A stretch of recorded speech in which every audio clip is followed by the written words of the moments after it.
Pemimpin Front Pembela Islam atau FPI, Rizik Syihab bakal pulang ke Indonesia pada 10 November. Rizik sudah menyiapkan sejumlah agenda antara lain peringatan Maulid Nabi Muhammad. Rencana kepulangan Rizik Syihab dari Arab Saudi disampaikan lewat akun YouTube Front TV. Ia menyebut administrasi untuk kepulangannya dan keluarga sudah lengkap, mulai dari tiket pesawat hingga paspor. Rizik juga membantah menyalahi izin tinggal di Arab Saudi hingga harus membayar denda jika ingin kembali ke Indonesia. Sementara itu, Menko Polhukam Mahfud MD mengatakan pemerintah Indonesia tidak pernah menghalangi kepulangan Rizik Syihab.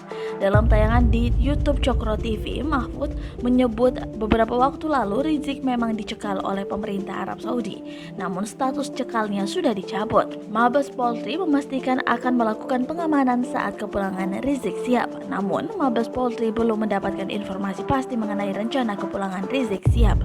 Di kemarin kami sampaikan terkait dengan HNS, ya silakan saja kalau memang beliau kembali ke Indonesia. Tentunya kami juga mengimbau kepada para tentunya laksanakan lanjutan dengan tertib. Ingat antara Soekarno Hatta dan internasional banyak kepentingan di sana, termasuk faktor publik.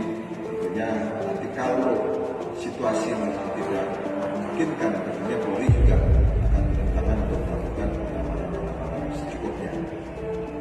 Demikian.